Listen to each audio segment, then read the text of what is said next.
ओम शांति। आज हम दादी पुष्प शांता जी के बारे में सुनेंगे। आपका लौकिक नाम गुड्डी मेहतानी था।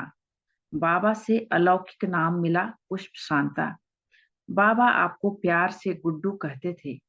आप सिंध के नामी ग्रामी परिवार से थी। आपने अनेक बंधनों का सामना कर एक धक से सब कुछ त्याग कर स्वयं को यज्ञ में संपूर्ण रूप से समर्पित किया। आप बहुत ही गंभीर, शांतपूर्ण धारणा स्वरूपा थे। आप में पालना के विशेष संस्कार थे। शुरू से ट्रांस मैसेंजर भी रही। मुंबई में कोलाबा सेवा केंद्र पर रहकर महाराष्ट्र की सेवाओं में अपना योगदान दिया। आप 7 फरवरी 1983 को पुराना शरीर छोड़ अव्यक्त वतन वासी बनी। ब्रह्मा कुमार भ्राता रमेश शाह जी दादी पुष्प शांता के साथ का अनुभव इस प्रकार सुनाते हैं। ईश्वरीय सेवार्थ प्राण प्यारे ब्रह्मा बाबा ने दादी पुष्प शांता जी को पहले अहमदाबाद भेजा था और अहमदाबाद में मुंबई के एक व्यापारी के निमंत्रण पर दादी पुष्प शांता जी और दादी ब्रिजेंद्रा जी मुंबई गए। मुंबई में दादी पुष्प शांता उस व्यापारी के गेस्ट हाउस में ठहरे हुए थे। वहीं हमने उनको देखा और वहीं हमारा उनके साथ पहली बार संपर्क हुआ। दादी पुष्प शांता एक बहुत ही धनवान और प्रतिष्ठित परिवार से संबंधित थी और 5 बच्चों की मां भी थी। पहले उनका परिवार योकोहामा जापान में रहता था, जहां उनके पति की समृद्धि इतनी थी कि हर एक बच्चे के लिए आया रखकर बच्चों की पालना होती थी। बाद में जब दादी जी भारत आए तो ईश्वरीय ज्ञान के संपर्क में आए और अपना जीवन ईश्वरीय सेवार्थ समर्पित कर दिया। बाबा के महावाक्यों पर 100% विश्वास।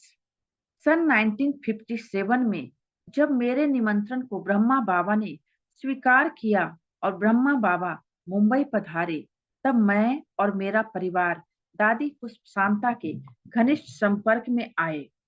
ब्रह्मा बाबा और मातेश्वरी जी के रहने के लिए योग्य प्रबंध ढूंढने में उन्होंने मेरी बहुत सहायता की। दादी जी बाबा के महावाक्यों में 100% विश्वास रखती थी। जब बाबा मम्मा के रहने के लिए मकान किराए पर लेना था, तब मैंने कहा कि मकान 4.5 मास के लिए किराए पर ले लेते हैं, पर दादी ने कहा कि नहीं, बाबा ने कहा है कि 4 महीने के लिए लेना है। तब मैंने दादी जी को अपने विचार सुनाए। तब दादी पुष्प शांता मेरे विचार से सहमत हुई और फिर हमने 4.5 मास के लिए मकान किराए पर लिया। बाद में यह 15 दिन की अतिरिक्त अवधि कारोबार में बहुत ही मददगार बनी। ईमानदारी सीखी। उन दिनों मैं पुष्प शांता दादी जी की ईमानदारी से बहुत प्रभावित हुआ। मैंने दादी पुष्प शांता को कहा कि बाबा मम्मा मेरे निमंत्रण पर मुंबई आए हैं, तो मेरी जिम्मेवारी है कि मैं बाबा मम्मा के माउंट आबू से आने, यहाँ रहने और वापस आबू जाने का खर्च वहन करूं। इसलिए आप इस खर्च के लिए समय प्रति समय मुझे बताएं, तो मैं आपको सहयोग देता रहूंगा। दादी पुष्प शांता ने ईमानदारी से कहा कि नहीं रमेश, जिन्होंने भी बाबा मम्मा के यहाँ आने रहने के खर्च के लिए धन का सहयोग दिया है, मैं वह धन मम्मा बाबा के यहाँ रहने के खर्च में ही उपयोग करूंगी। आपसे मैं जितनी जरूरत पड़ेगी उतना ही धन लूंगी। तब मैंने दादी को कहा कि ऐसी कोई बात नहीं, मम्मा बाबा के लिए जो धन आपको मिले आप उसे इकट्ठा करना और वह मधुबन भेज देना। अभी आप मेरे से पूरा ही धन का सहयोग लीजिए। तब भी दादी ने मेरी बात नहीं मानी और कहा कि नहीं रमेश, जो धन मिलता है वो मैं यहाँ ही खर्च करूंगी, बाद में ही मैं आपसे खर्च के लिए धन मांगूंगी। दादी जी की इस बात के आधार पर मैंने यज्ञ कारोबार तथा ईश्वरीय सेवा में ईमानदारी क्या चीज है और मम्मा बाबा को ईमानदार बच्चे कितने प्यारे हैं, यह बात जानी और सीखी। तब से अपने लौकिक और ईश्वरीय कारोबार दोनों में संपूर्ण ईमानदारी से दादी पुष्प शांता को फॉलो करता आ रहा हूँ। इस प्रकार ईमानदारी का गुण मुझे दादी पुष्प शांता से सीखने को मिला। विचार सागर मंथन की शिक्षा। बाद में उनके लौकिक रिश्तेदारों द्वारा कोलाबा का फ्लैट मिला और परिणाम स्वरूप गाम देवी सेंटर से कोलाबा सेवा केंद्र खुला और दादी पुष्प शांता कोलाबा सेंटर की मुख्य संचालिका बन गई। दादी जी ने मेरे से वचन लिया कि मैं हर रविवार को कोलाबा सेंटर पर क्लास कराऊंगा और ज्ञान के विचार सागर मंथन से सबको लाभान्वित करूंगा।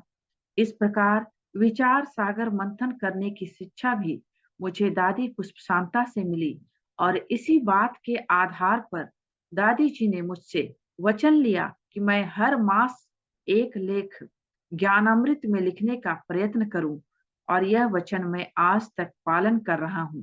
दादी जी की तबीयत ठीक नहीं रहती थी, उनको दिल का दौरा पड़ता था। दादी प्रकाश मणि जी ने उनको आराम मिले इस दृष्टिकोण से दादी ब्रिजेंद्रा को महाराष्ट्र जोन की मुख्य संचालिका नियुक्त किया। तब तक दादी पुष्प शांता ने मुख्य संचालिका के रूप में महाराष्ट्र के ईश्वरीय सेवा का कारोबार बहुत ही अच्छी तरह से संभाला था। इच्छा मृत्यु।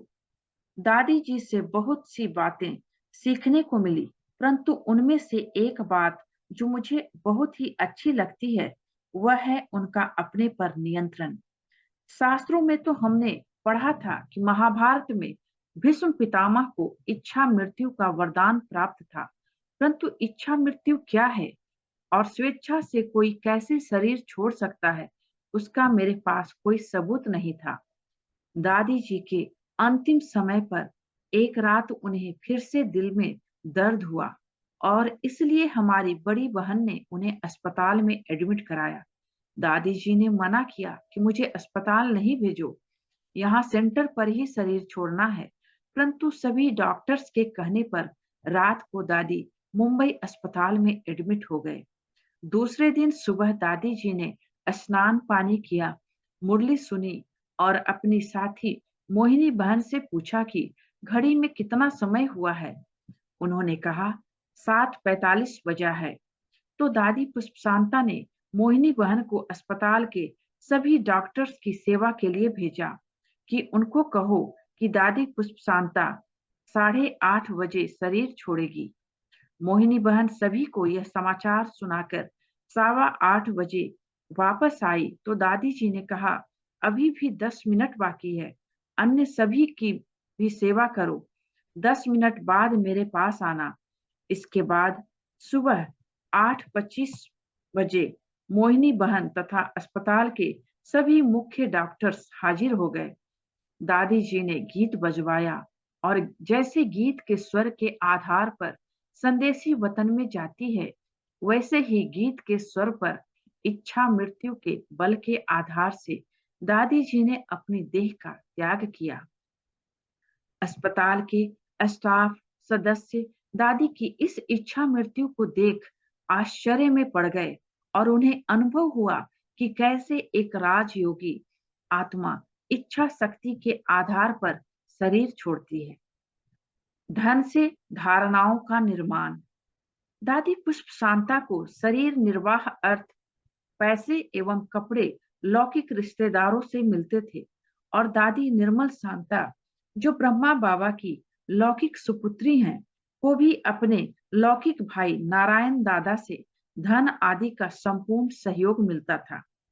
मैंने ब्रह्मा बाबा से पूछा कि अपने लौकिक रिश्तेदारों से धन कपड़े आदि का सहयोग एक समर्पित ब्रह्मा कुमारी बहन कैसे और कहाँ तक ले सकती है। मैंने यह भी ब्रह्मा बाबा को बताया कि दोनों दादियों की इच्छा यही है कि इसी बहाने उनके लौकिक का धन सफल हो और वे अलौकिक कारोबार में सदा मददगार बने रहें। तब ब्रह्मा बाबा ने मुझसे पूछा, बताओ तुम्हारी मत के मुताबिक अपने लौकिक का धन कौन इस्तेमाल कर सकता है और कौन नहीं। मैंने कहा दादी निर्मल शांता का भाई नारायण तो बाबा का बच्चा है ही, इसलिए दादी निर्मल शांता अपने लौकिक भाई से मिले धन का उपयोग कर सकती है, परंतु दादी पुष्प शांता के रिश्तेदार तो ईश्वरीय परिवार के सदस्य नहीं हैं, इसलिए उनसे धन का सहयोग दादी पुष्प शांता नहीं ले सकती। तब ब्रह्मा बाबा ने मुझे एक बहुत ही गुह्य रहस्य बताया कि आत्माओं के दृष्टिकोण से आपका जवाब सही है, परंतु बाप तो त्रिकालदर्शी हैं और त्रिकालदर्शी बाप की श्रीमत के आधार पर ही दोनों बच्चियां लौकिक के धन और कपड़े का उपयोग अपने लिए कर रही हैं। उसमें भी बाबा ने पुष्प शांता बच्ची को खास छूट दी है, क्योंकि आगे चलकर दादी के इस प्रकार के धन के उपयोग के आधार पर उनके लौकिक परिवार के मन में ईश्वरीय सेवा करने की प्रबल इच्छा उत्पन्न होगी और यज्ञ सेवा में उनके परिवार का बहुत ही सुंदर सहयोग मिलेगा।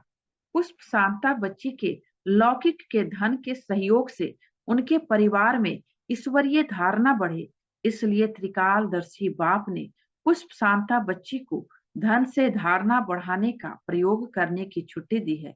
यह प्रयोग करने की छुट्टी बाप ही दे सकता है, आप बच्चे नहीं, क्योंकि आप बच्चे त्रिकालदर्शी नहीं हो। ब्रह्मा बाबा के द्वारा श्री बाबा के इस निर्देश ने आगे चलकर इतना महत्वपूर्ण पाठ बजाया कि आबू के ग्लोबल हॉस्पिटल आदि के लिए उनकी बेटी के ससुराल वाटरलू परिवार द्वारा सहयोग दिया गया और आज यह हॉस्पिटल एक वट वृक्ष की तरह अनेक आत्माओं की सेवा कर रहा है और इसका कारोबार आगे बढ़ता ही जा रहा है। इस प्रकार दादी पुष्प शांता द्वारा धन से परिवार की धारणाएं कैसे बढ़ सकती हैं सीखने को मिला और इसी बात के आधार पर मैंने पवित्र धन के नाम से अनेक लेख लिखे। ऐसी हमारी दादी पुष्प शांता को मैं हमारे पूर्वज किताब के अंदर इस लेख के माध्यम से अपनी श्रद्धांजलि अर्पित करता हूँ। दादी पुष्प शांता की चौथे नंबर की संतान यानी सुपुत्री माता विष्णु प्रिया के नाम से अपने मठ में जानी जाती है। वे अपनी माता पुष्प शांता के प्रति हार्दिक भावनाएं इस प्रकार व्यक्त करती हैं। पीछे मुड़कर कभी भी नहीं देखा। आज 80 साल की आयु में स्मृति को उस समय की ओर ले जा रही हूँ जब मैं 6 वर्ष की थी और उस भविष्य सूचक दिवस को याद करती हूँ जब हमारी परम प्रिय माँ दादी पुष्प शांता ने घर छोड़ा था। दोपहर के लगभग 3 बजे थे। सूर्य आग उगल रहा था। हमारी माँ अपनी दैनिक ओम मंडली की क्लास में उपस्थित होने के लिए गई। यही वह विशेष दिन था जब माँ ने अपना घर संसार छोड़ दिया और फिर पीछे मुड़कर कभी भी नहीं देखा। उन्होंने अपना यह फैसला बहुत सोच विचार कर और आत्म विवेचन के बाद लिया था। निश्चित रूप से उस अनजान स्थान पर चले जाना आसान नहीं रहा होगा। उन्होंने घर और बच्चों पर अपने को पूर्णतः समर्पित किया था। उनको पीछे छोड़ना, जिन्हें उन्होंने जाना और प्यार किया, निश्चित रूप से बहुत कठिन और वेदना से परिपूर्ण रहा होगा। उन्हें इस प्यार के बंधन को दिल की तार से झटके से खींचना पड़ा होगा। 5 छोटे बच्चों को भगवान के भरोसे छोड़ना, जिनकी आयु 12, 8, 7, 6 और 3 थी, कोई मजाक नहीं था। सारा विश्वास सर्वशक्तिमान पर कायम रखा। उन्होंने बाद में मुझे बताया, उन्होंने यह तर्क दिया था कि यदि उनकी मृत्यु हो जाती तो निश्चित रूप से भगवान ही उनके बच्चों की देखभाल करेंगे और उस स्थिति में हरेक को अपनी नियति का पालन करना होता है। अतः उन्होंने अपना सारा विश्वास सर्वशक्तिमान पर कायम रखा और उस अज्ञात मार्ग पर कूद पड़ी। भगवान ने उन्हें बुलाया था, उन्होंने वह पुकार सुन ली थी, इसलिए उन्हें तो जाना ही था। हम 4 छोटे बच्चे, सबसे बड़े भाई की पालना जापान में हो रही थी। माँ से लिपटे हुए उनकी साड़ी खींचते रहे। हम नहीं चाहते थे कि वह हमें छोड़कर जाए। हम सब में सबसे छोटी सती, जो 3 साल की थी, बहुत जोर से रोई और उसने अपनी नन्ही बाहें उनकी ओर कर दी। परंतु माँ ने हल्के से अपने आप को उसकी नन्ही बाहों से बंधन मुक्त किया, जिनसे उसने कस के पकड़ा था। फिर तेजी से सीढ़ी उतरकर नीचे सड़क पर चली गई और हमारी नजरों से ओझल हो गई। वह वर्ष 1938-39 था। बहुत साल बाद माँ ने मुझे बताया कि उस नन्ही सती का जोर से रोना उनके कानों में बार बार गूंजता रहा और उनको उस भविष्य सूचक दिन को भूलने में 3 साल लगे। एक ममतामयी माँ के लिए उसके बच्चों को छोड़ना कोई मजाक नहीं था, परंतु उन्हें मजबूरन ऐसा करना पड़ा। वह हमको अपने साथ ओम मंडली में रखना चाहती थी, परंतु पिताजी सबको वापस ले आए। इस प्रकार लौकिक जीवन से मरकर ब्रह्मा कुमारी दादी पुष्प शांता के रूप में उन्होंने पुनर्जन्म लिया।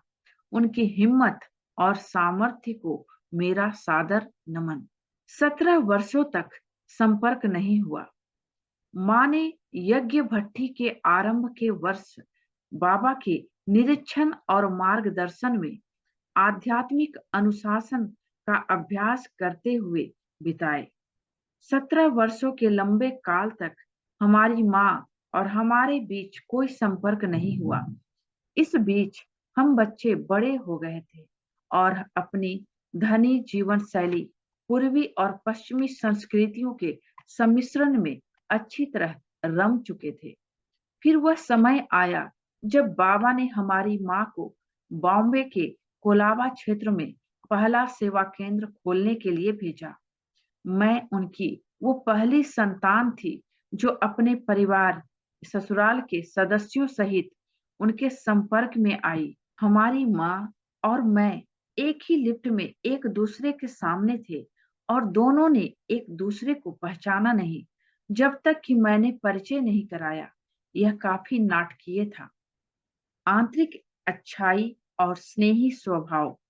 मेरे वाटरलू परिवार ने माँ को बड़े विशाल दिल के साथ प्यार किया। बड़े गर्व के साथ मुझे याद है, हमारे साथ साथ जो कोई भी उनके संपर्क में आया, उसे उनसे तुरंत ही स्नेह हो गया और बड़े आकर्षण के साथ उनकी ओर खींचा आया। उनकी आंतरिक अच्छाई और स्नेही स्वभाव प्रशंसनीय थे। सदा मुस्कुराती हुई वे सभी को अपने आकर्षण में बांध लेती थी। एक सच्ची स्वाभाविक दाता के गुण थे उनमें। जब मैंने उनके गुजर जाने की खबर सुनी, तब मैंने हर किसी को यह कहते हुए सुना कि दादी ने हमें बहुत प्यार दिया था। उच्च विचार भरे। मुझे एक स्नेही, ध्यान रखने वाली माँ के रूप में भी उनकी याद आती है। वह हम बच्चों की हर बात पर विशेष ध्यान देती थी। वह एक शानदार कुक, खाना पकाने वाली थी। वह हमें चुनिंदा भोजन खिलाती थी। एक महान अनुशासक के रूप में उन्होंने हमें अच्छी आदतें और आचरण सिखाए। उन्होंने हम में उच्च विचार भरे थे, जिनसे बाद में हमें अपनी जिंदगियों को आकार देने में सहायता हुई। एक असाधारण व्यक्ति के रूप में उन्होंने हम सब बच्चों पर अविस्मरणीय छाप छोड़ी। विलासिता की गोद में भी शून्यता का एहसास। उन्होंने एक धनवान घर में एक सुखपूर्ण जीवन जिया था। उन्होंने अपना ज्यादा समय जापान में बिताया, जहां मेरे 2 बड़े भाइयों का और मेरा भी जन्म हुआ था। हमारी एक आया थी जो जापान में हमारा ध्यान रखती थी। यह कुछ ऐसा था जो उन दिनों में असामान्य था।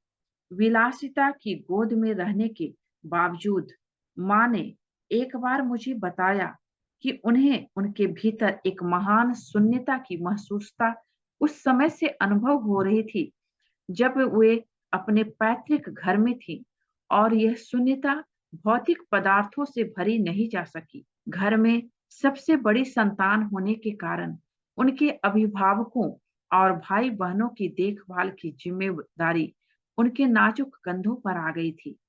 आंतरिक भूख के कारण वह अपना कुछ समय निकालकर शास्त्रों और धर्म ग्रंथों का गहन अर्थ समझने में लग गई और अपने आप को भक्ति से सराबोर कर दिया। फिर भी उन्हें किसी विशेष बात की कमी महसूस होती ही रही।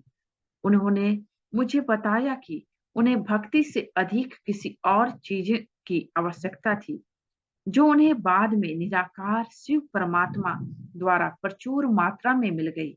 यह तब की बात है जब उन्होंने अंततः अपने आप को भरपूर अनुभव कर लिया था। अवश्य ही यही उनके लिए आदेश था। माँ अपनी सर्व बहनों को यज्ञ में ले आई, परंतु वह जो अंत समय तक माँ के साथ रही, जो 13 वर्ष की अल्प आयु में इस मार्ग में माँ के साथ जुड़ गई, वह बाल ब्रह्मचारिणी हमारी मौसी दादी आत्ममोहिनी थी। जब कोलाबा सेवा केंद्र आरंभ हुआ, हम बच्चे हमारी माँ और मौसी से मिलने जाया करते थे। बाबा अपने हाथों से खिलाते थे। उन दिनों ओम मंडली के समय मैं 6 साल की एक नन्ही लड़की थी। माँ ने मेरा दाखिला बाल निवास में करवा दिया था, जहां मैं अन्य आश्रम निवासियों के साथ रहने लगी। मुझे याद है, बाबा प्यार से मुझे अपनी गोदी में ले लेते थे या स्वयं अपने हाथों से मुझे खिलाते थे। कुछ समय बाद जब हम अपनी आंखें खोलते थे, तब बाबा पूछते थे कि हमने क्या देखा था। इस पर मेरा स्थिर रूप से जवाब होता था, मैंने श्री कृष्ण को देखा।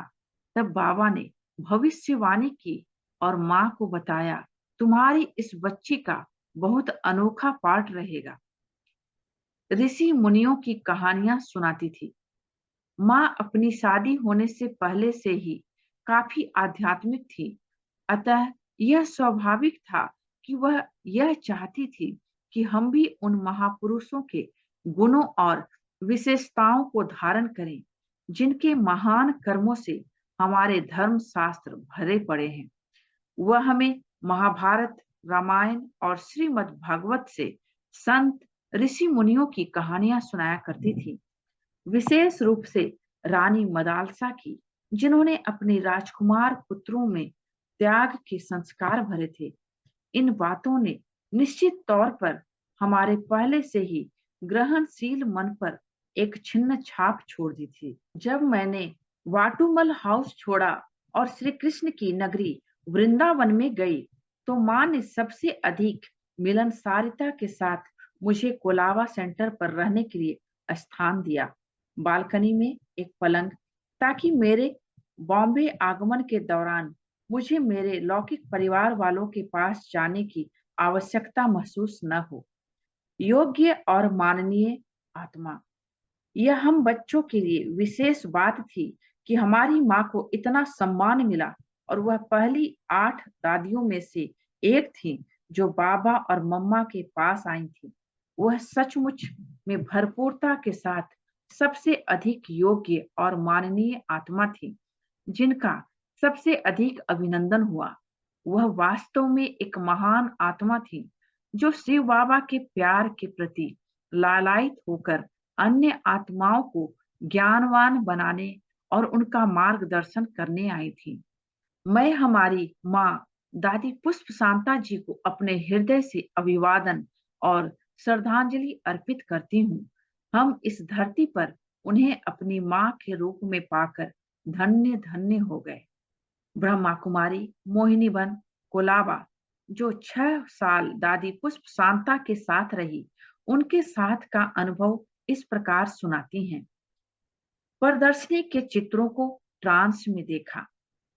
दादी जी 5 बहनें थीं, पुष्प शांता, आत्ममोहिनी, केवल, कोयल, धनी। इनमें से दादी पुष्प शांता तथा आत्ममोहिनी यज्ञ में समर्पित हुई। दादी जब यज्ञ में आई तो बच्चों को साथ लेकर आई, लेकिन पति बच्चों को वापस ले गया। पति ने दूसरी शादी कर ली। पति ने कहा, तुम्हें जो कुछ चाहिए ले जाओ, परंतु दादी ने कुछ नहीं लिया। गले में पहनी सोने की चेन भी निकाल कर दे दी।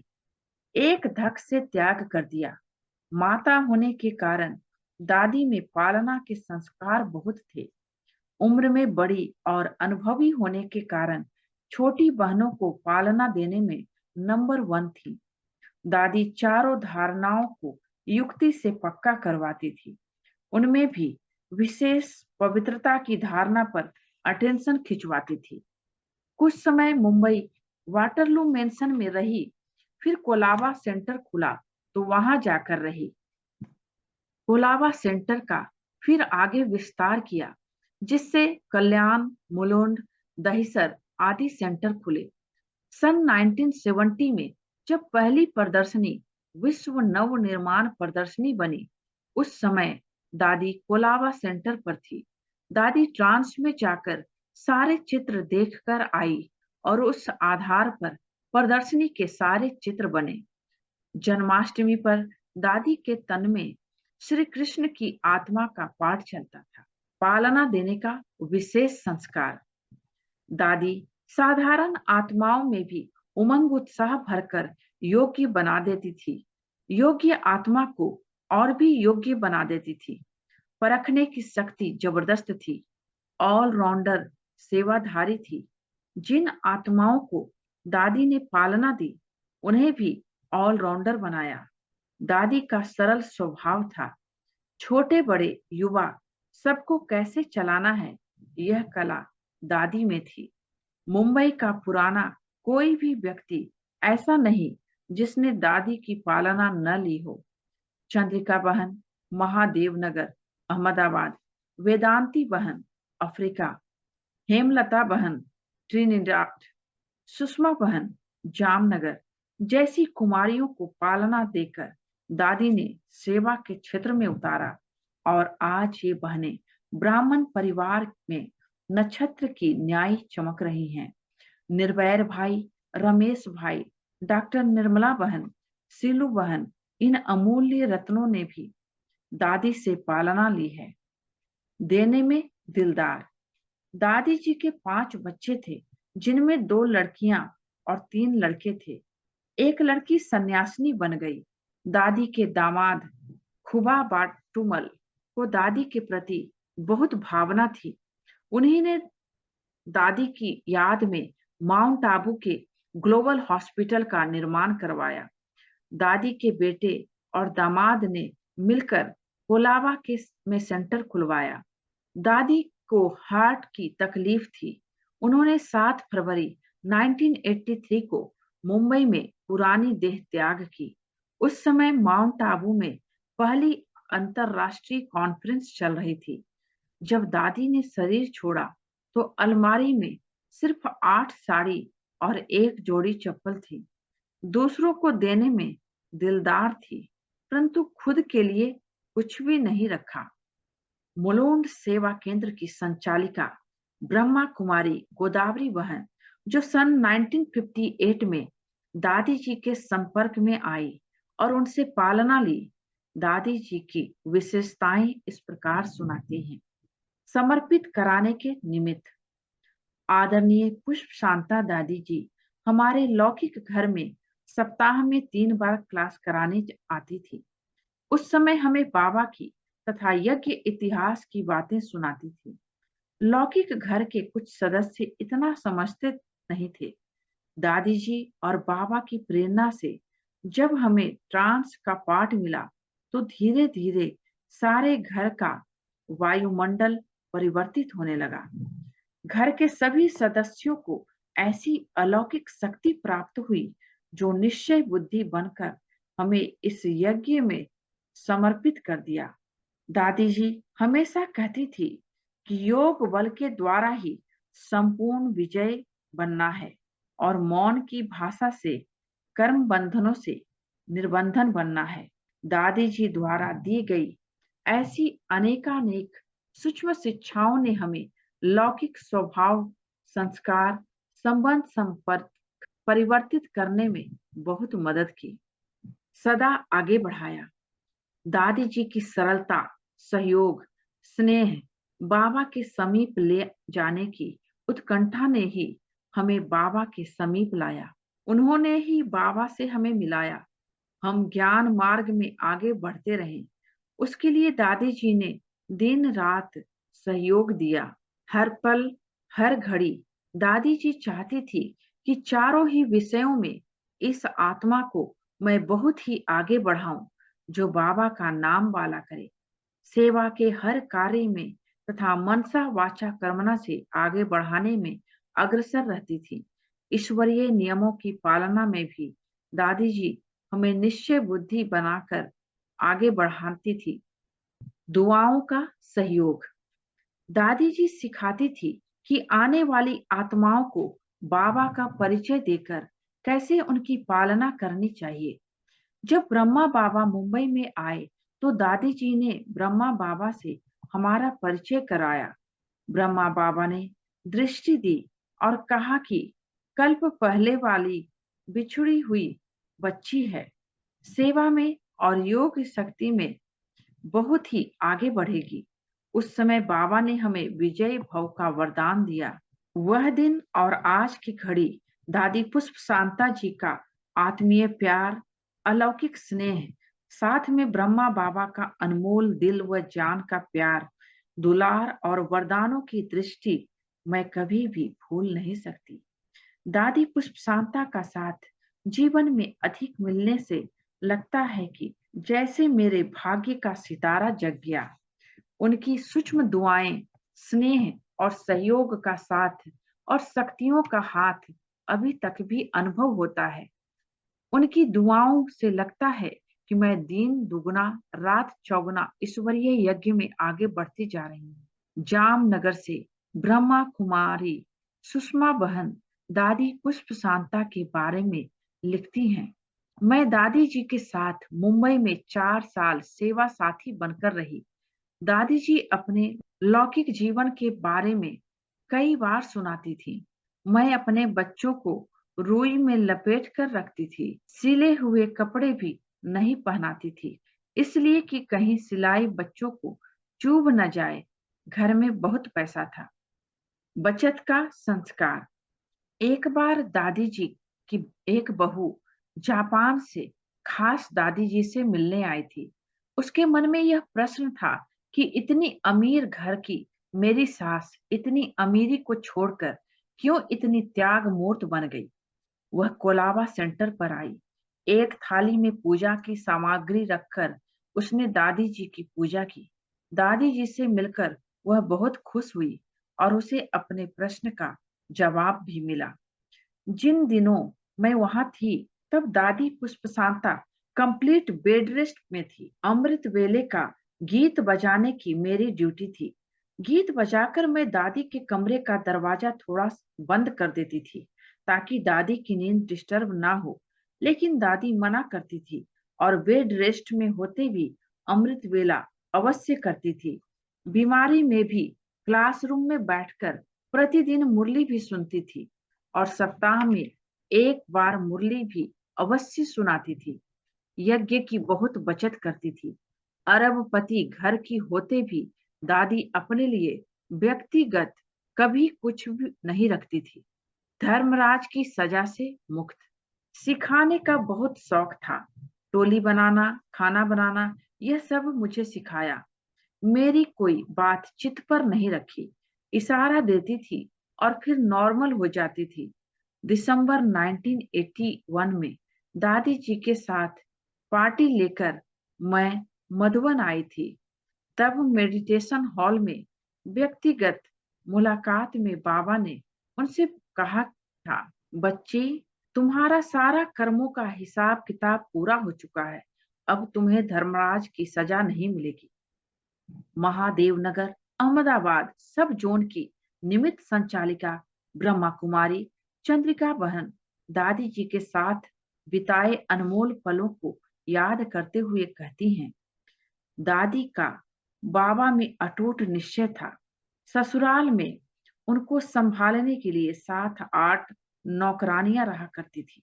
लौकिक जीवन में इतने धनी परिवार की होते हुए भी यज्ञ में जीवन समर्पित करने के बाद उन्होंने बहुत साधारण जीवन व्यतीत किया।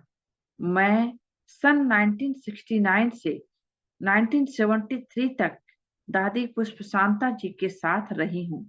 उस समय वे 78 वर्ष की थी। दादी जी का मुझ में बहुत विश्वास था और मेरा भी दादी जी के प्रति बहुत श्रद्धा भाव था, जिस कारण दादी जी ने मुझे अपने साथ अपनी पर्सनल सेवा में रखा हुआ था। दादी जी की दिनचर्या बहुत नियमित और योगी जीवन के अनुकूल थी। भोजन बनाने खिलाने में रुचि। दादी जी को कैंसर, डायबिटीज, बीपी, हृदय रोग, टीबी आदि कई तकलीफें थी। फिर भी कभी उनके मुख से बीमारी का वर्णन नहीं सुना और न ही चेहरे से कभी दुख की फीलिंग महसूस हुई। उन्हें कई प्रकार की ट्रीटमेंट लेनी पड़ती थी, लेकिन फिर भी ब्रह्म मुहूर्त में ठीक 3:30 बजे उठती थी और बाबा के साथ अपनी लगन लगाती थी। दादी जी का सभी को पालना देने का ढंग बहुत निराला था। वे छोटे बड़े सभी को अपनी बाजू में बिठाकर हाल चाल पूछती थी। बाबा के घर का भोजन, नाश्ता, टोली बड़े प्यार से खिलाती थी। बड़ी उम्र की होते भी दादी भोजन बनाने में, बाबा को नया नया भोग बनाकर खिलाने में रुचि लेती थी। संदेश पुत्री। यज्ञ स्थापना के कार्य में कई प्रकार की मुसीबतों को झेलते हुए भी आपका परमात्मा निश्चय और सेवा भावना अविरत रूप से चालू रहे। आप महाराष्ट्र जोन की जोन इंचार्ज दादी थी। आपके साथ होने के नाते आपकी सारी पोस्ट लिखने का सौभाग्य मुझे मिला था। आप संदेश पुत्री भी थी। बाबा को भोग लगाना, दिव्य संदेश ले आना और ईश्वरीय सेवा कार्यों के प्रति स्पष्ट मार्गदर्शन देना, यह आपका विशेष पाठ रहा। मुंबई के कोलाबा एरिया में रेडियो क्लब के पास गीतांजलि बिल्डिंग में सेवा केंद्र था, जो गेटवे ऑफ इंडिया से बिल्कुल पैदल की दूरी पर ही था। दादी हमें पैम्फलेट देकर गेटवे ऑफ इंडिया पर सेवार्थ भेजती थी। वैसे दादी बहुत कम और आवश्यकता प्रमाण ही बोलती थी। विशेष स्नेह और विश्वास। मेरे व्यक्तिगत जीवन की दादी के साथ की एक घटना अविस्मरणीय है। मुंबई में रहते समुद्र की हवा ने धीरे धीरे मेरे स्वास्थ्य को खराब असर पहुंचाया और स्किन एलर्जी, दमा, कान में पस आदि बहुत तकलीफें होने लगी। काफी इलाज और दवाइयों के बावजूद भी कोई असर नहीं हो रहा था। डॉक्टर ने कहा, इनको वेदर चेंज कराओ। दादी ने कहा, नहीं, इनको अच्छी से अच्छी ट्रीटमेंट दो। जितना भी खर्च हो मैं करने को तैयार हूँ, लेकिन इनको अपने पास से कहीं जाने नहीं दूंगी। बाद में दादी जी ने डॉक्टर की राय से थोड़े समय के लिए वेदर चेंज करने मुझे अहमदाबाद भेजा और वहां मेरा स्वास्थ्य तीव्र गति से ठीक होने लगा। फिर भी दादी जी के आग्रह पर मुझे वापस मुंबई आना ही पड़ा। मुंबई आने के बाद फिर स्वास्थ्य खराब होने लगा। आखिर स्वयं बाबा ने और दादी प्रकाश मणि जी ने यही फैसला लिया कि मुझे मुंबई छोड़ना है। जब मैं मुंबई छोड़ रही थी, तब दादी जी गदगद होकर कहने लगी, चंद्रिका, तुम बाबा की दुकान की बहुत अच्छी मैनेजर हो। जब मैंने घर छोड़ा था, तब भी मुझे इतना कष्ट नहीं हुआ था जितना आज तुम्हें विदाई देने पर महसूस कर रही हूँ। मैं महसूस करती हूँ, आज मैंने जो कुछ भी सीखा है और जीवन में जो भी विशेष प्राप्तियां की है, वो दादी जी के मुझसे विश्वास, प्रेम भाव तथा उनके आशीर्वाद वरदान के रूप में मिले हैं। मैं अपने को बहुत ही भाग्यशाली समझती हूँ कि मेरे इस जीवन के प्रारंभ काल में मुझे ऐसी ममतामयी दादी माँ मिली, जिससे सद्गुणों को जीवन में मैं सहज ही उतार पाई। दादी पुष्प शांता जी के साथ ही उनकी छोटी बहन दादी आत्ममोहिनी जी भी रहते थे। उनका भी मेरे साथ इतना ही स्नेहपूर्ण व्यवहार रहा। ओम शांति। इसके आगे हम नेक्स्ट वीडियो में सुनेंगे। बाबा को बहुत बहुत धन्यवाद और आप सबको भी धन्यवाद। ओम शांति।